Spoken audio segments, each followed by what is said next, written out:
Hey everyone, welcome to the Reptile Room. My name's Joe, and today we're going to clean my ball python enclosure. This is Jane. He's a 3-year-old ball python, and he's a dragonfly. Pinstripe, fire, and pastel. He's very cool. He's from BHB Reptiles in Michigan. We're going to go over how I'm going to clean this, maybe redo a little bit of scaping. You see I have a little bit of plants, but it's been a little while. I've been building this room, and all these enclosures are due for some maintenance.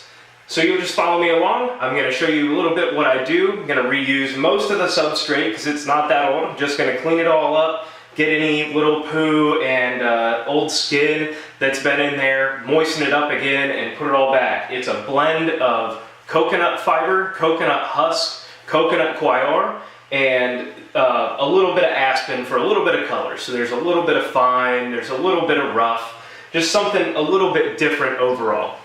I have some rocks in here. I have a little bit of driftwood that I've collected and I've cleaned and put in the oven at a very low temperature to make sure everything's clean before I put them in any of my enclosures. And he has a fake rock and a larger water bowl with an air stone kind of keeping it circulated, and I find that helps keep the humidity up and keep everything a little bit more natural looking, keeps the water a little bit fresher. So this is Jane. Like I said, he's a 3-year-old male ball python. He's starting to get some little bit of size on him, but he's got some really cool colors and all that. I'll get some better pictures of him later. He's one of my first morph ball pythons that I've gotten, and he's very cool. I have a couple little plans for him, but mostly I just like watching him cruise around, and he is a little bit active. He's got a little bit of stuck shed still, but that'll all come off. I'll soak him for a little while and we'll get that all cleaned up. For now, I'm just going to stick him in with one of the other female ball pythons that I have. So now that we have the snake out of the enclosure, I'm just going to go ahead and start taking everything apart step by step. It's just going to be pulling all the big stuff out, and then I'm going to start scooping out the substrate, and I'm just going to dump it into a bucket. I have some warm water in the bottom just to kind of help get it all started, and I'll mist in some more water before it all goes back in. I do have quite a few different sensors in here. This is a humidity sensor. I also have a temperature sensor, a temperature probe that I've stuck down here. It just runs over to this little readout over here, and you can kind of see, you know, we're sitting at about 91, 92 degrees on his hot spot and 35% humidity, but who knows how accurate this thing is. Now before I go scooping all this out, I'm just going to quickly go ahead and run across the top of it and get any of the big stuff, any old stuff that doesn't need to be in there anymore, and get all that out of there before I throw it in the bucket, and that way I can have a much cleaner substrate instead of just replacing the entire thing. I like to just take off the top layer and replace a little bit at a time. Makes it last just a little bit longer. Plus I blend it with a couple of different things, so I'll just have to go dig around and see what else I have. Some old moss that I can't keep alive. I don't know, I see everybody growing moss all over the place and all kinds of different vivariums and stuff. I can't keep it alive. So now all I'm going to do is I'm just going to scoop it all out, toss it in this bucket, start getting it all kind of re-moistened, get a little bit more moisture into that coconut fibers. The big rough fibers I see hold a little bit more moisture, and it just lasts a little bit longer. So I'm just going to go ahead and dump it all in the bucket, get it all in the bucket, and go on from there. Then I'll just start washing down the inside, disinfect the glass really well, and then it's a little gross up here on the glass, so I just got to get it all cleaned up so that I can look in and see it all, and it'll look great.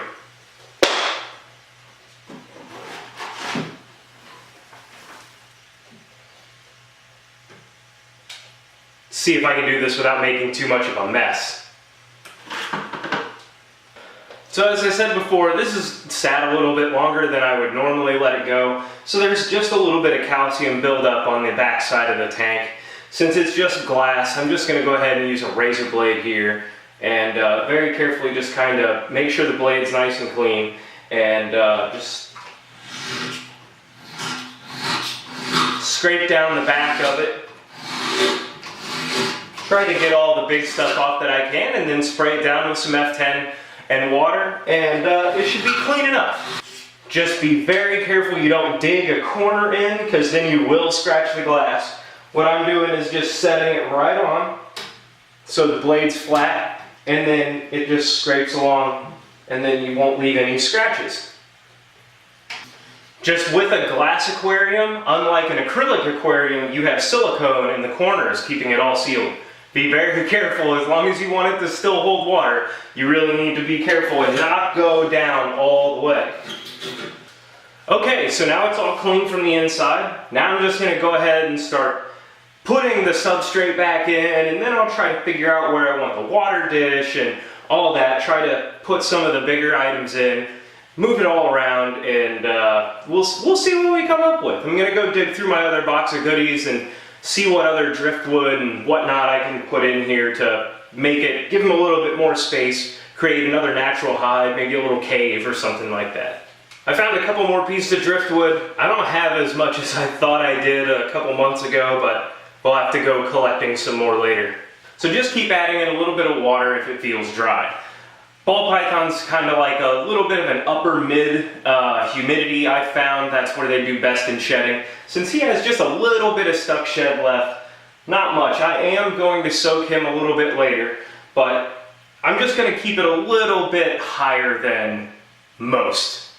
Now I'm going to go ahead and throw the water bowl in just because I want it to be on the very bottom, nice and flat and stable.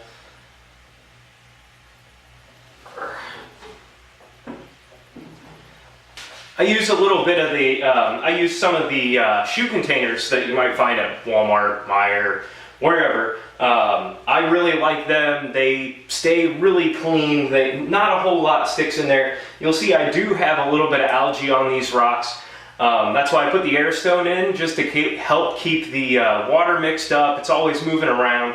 Kind of keeps it a little cleaner, a little longer. I can just add to it, and it keeps the humidity up.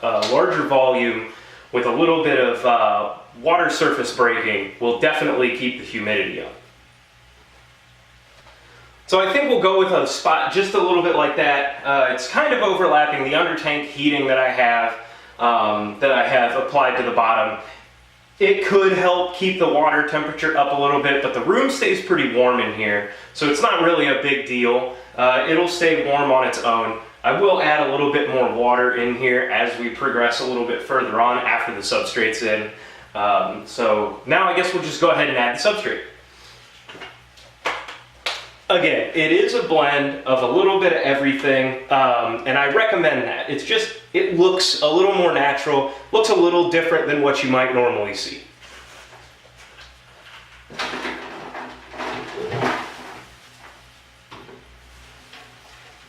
So I'm just going to level off this side a little bit. This is where he likes to hide most of the time.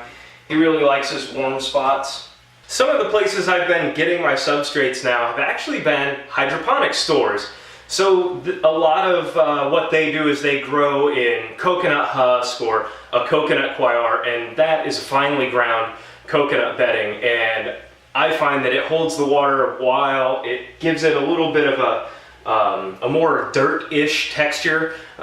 You can probably grow stuff in here just like they can in just water.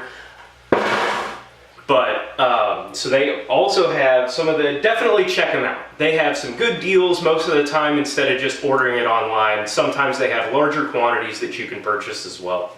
So I'm just going to see if I can hide the water bowl a little bit, maybe with one of these pieces of driftwood here, just kind of see what looks the best.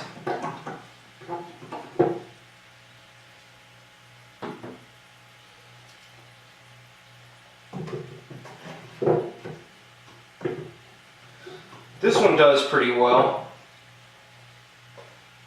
Probably go with that just to kind of hide it a little bit more. So I have this plant here. I can't remember exactly what type of plant it is, but I've been trying to put more plants in these aquariums and enclosures with my animals just because I think it looks good and it's a little bit different. You don't normally don't normally come across it. So I think I'm going to try to stick this right next to the water bowl so that any water splashed out could help keep it watered.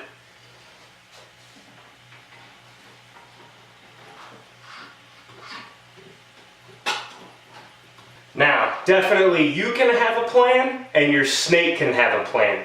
He will move this around. He has in the past.